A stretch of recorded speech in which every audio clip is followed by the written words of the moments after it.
Isang pinagpalang araw po sa inyo mga kapatid. Meron po tayong tatlong coins na tatalakayin dito po sa 1 peso. Year 2008, 2012, at saka 2013. So ito po yung mga pros coin na mahirap nang mahanap, na makakaroon po ng mataas na value.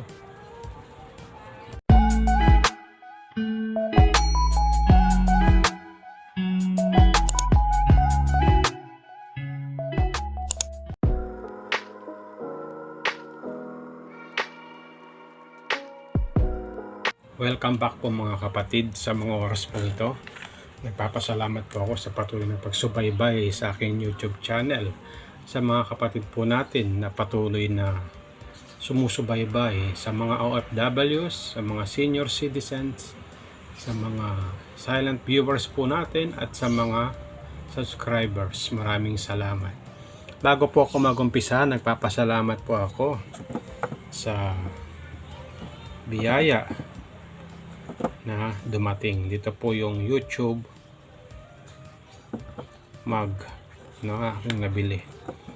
So ito po sa mga collection na atin itatabi. Ayan, YouTube mug. Kasama po siyang kutsara, no? Ito sa loob for collection, no? Hindi lang po yun, meron po tayong Facebook dito. Ayan, Facebook mug. So yan po ay aking nabili sa isang department store dito po sa San Fernando, Pampanga. Magandang koleksyonin na kung saan I think sa mga collector po natin na nagko-collecta nito, maganda po na meron po tayo nito, YouTube at saka Facebook mug, no? So dumako po tayo sa ating tinatalakay na coins dito po sa year 2008, no? So alamin po natin sa numista yung kanang vintage 1 peso magnetic year 2008. Ito po, no? Year 2008. So bold letter frosted die. Ang kanyang vintage ay 0.7. So at least nadagdagan na po, no? Dati ang vintage po nito nasa 0.6 no? Ngayon may mga nagpasa na pong collector, no? Kaya tumaas po yung kanyang frequency dito po sa numista. 0.7, no? Ano po nito, yung common coins ay nasa 3%, no? Yan, ang kanyang very fine is 30 pesos. Extra fine is 30 pesos din. Pero itong frosted coin na to dito sa year 2008 ay wala pa siyang presyo. Pero naniniwala ko sa darating na panahon, ito po yung magkakaroon po ng mataas na value. Kung titignan niyo po yung year 2008 frosted, no? Kumikinang po yung kanyang harap. At yung likod niya po ay yun, parang booster po siya, no? I think ito po ay reverse die 2, no? Reverse die 2. So 7% po, no? Ang common po nito ay ito, yung year 2008. Ayan. Para po siyang luster, no? Pero kung mas kumikinang po ito, para siyang nagyeyelo. Isa po dito, no? Ito po luster, cardwheel luster. Ito naman po yung pros niya. Mas kumikinang po ito isa dito. Ayan. Ito po yung hand po natin sa year 2008 na piso frost coin, no? So ito po ay isa sa mga mahirap hanapin na darating ang panahon, ito po yung makakaroon mataas na presyo. Ayan, ganyan po ang itsura ng pros. Ayan, year 2008. Sunod naman po ito pong year 2012. Ayan, ganyan po ang pros sa year 2012. Mailap na rin pong mahanap ito. Parehas po siya ng 2008. Ayan. 2008. Tsaka 2012. Magkaparehas po sila. No? Ayon po sa numista, ito pong year 2012. Ayan. Ay nasa 0.2% po yung kanyang vintage. Hindi po siya nagbago. Simula nung ako po ay nag-hunt nito, I think nasa 2 years ago. Hindi pa rin siya nagbago, nasa 2% pa rin siya. So ibig sabihin, mahirap pong hanapin talaga ito. Halos wala na nagpapasa mga kolektor dito po sa numista.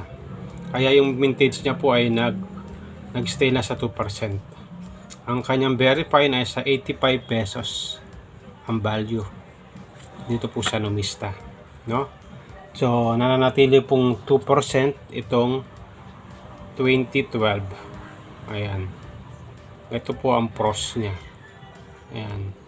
Halos parehas po siya ng 2008. Parehas po silang kumikinang. Ayan. 2008, 2012. Pero ang likod niya po ay bold. Ayan, malalaki po yun. Yung 1993 niya po ay malalaki rin. Karamihan na makikita nyo sa year 2012 ay ayan, maliliit lang siya, no? Yung likod. Pero ito po yung pros. Kumikinang po yung kanyang likod sa year 2012. So may ilap na po ito. So ito po yung hat po natin. Darating ang panahon, magkakaroon po ito ng mataas na value. At syempre po, ang year 2013 na pros. Ayan. Ayon po sa numista, ito po ay nagbi-mintage ng katulad din po siya ng 2008 na pros. 2013 bold letter reverse die 3 pros. Nasa 7% po yung kanyang mintage. Yan, wala po siyang presyo sa numista. Pero yung common niya po is 24%. May mga presyo po yan. Yung good, very good, fine, extra fine, very fine, at saka yung maganda yung condition. Almost uncirculated, nasa 30 pesos. Pero po yung kanyang pros na 0.7% ay walang presyo. Maring ito po ay magkaroon po ng mataas na presyo, no? So dati po nung ako po ay bagong nag-share sa inyo nito, nasa 0.18 lang po yun. Ngayon medyo tumaas na. 0.70 na po yan, no? So ibig sabihin may mga nagpapasa na po tayo mga collector dito sa numista. Kaya dumagdagdagan niya po yung kanyang frequency. 0.70%, no? So ito po yung 2013 na pros, no? So nung ako ay nag-hunt na ganito noon, nahirapan po akong hanapin kung ano ba yung pros dito po sa 2013. Ayan po ang pros sa 2013. Kumikinang. Ayan. Iyan po natin yung 2013 na ordinary. Ito yung 2013. Ayan. Ito parang luster po siya, no? Ayan, ang harap po niya ay ganyan. Mas malaki po yung mukha nito tsaka yung 1 kisa dito sa ordinary na 2013 luster. So magkakatalo po yan dyan sa likod. Ayan, ito po yung common ng 2013. Hindi po siya pros, no? Pero ito pong pros na 2013 ay ganito. Ayan. Kumikinang, nagyayelo. Ayan. At malalaman po natin yung kanilang kaibahan dito po sa 1993. Ito po yung 1993 ng pros. Ito po yung 1993 ng common. So tignan po natin, ano? Ayan. Mas malalaki po itong 1993 na pros kisa dito sa 1993 na common. Ayan po ang kaibahan po nila, no? Ayan, mas malaki po, di ba? Matataba at malalaki ito pong Pros. At itong 1993 na common ay ganito po, medyo payat na matangkad. So yan po ang basehan po natin dito po sa 2013 Pros. Kasi marami po mga kapatid po natin nahihirapan kung ano ba yung Pros dito po sa 2013. Ayan. Ito pong kanyang ngipin ay medyo payat na malalaki din pero payat. Pero ito pong Pros ay malalaki yung kanyang ngipin at matataba. Yan po ang basihan ng Pros dito po sa 2013. Ayan, di ba? Mas malaki po itong mga detalye dito po sa likod niya sa cudwell, no? Isa po dito sa ordinary 2013. Ayan po, no? Dito po kayo magbase. Ayan ang Pros na 2013 na mahirap hanapin, na makakaroon ng mataas na value. Ayan, 2013.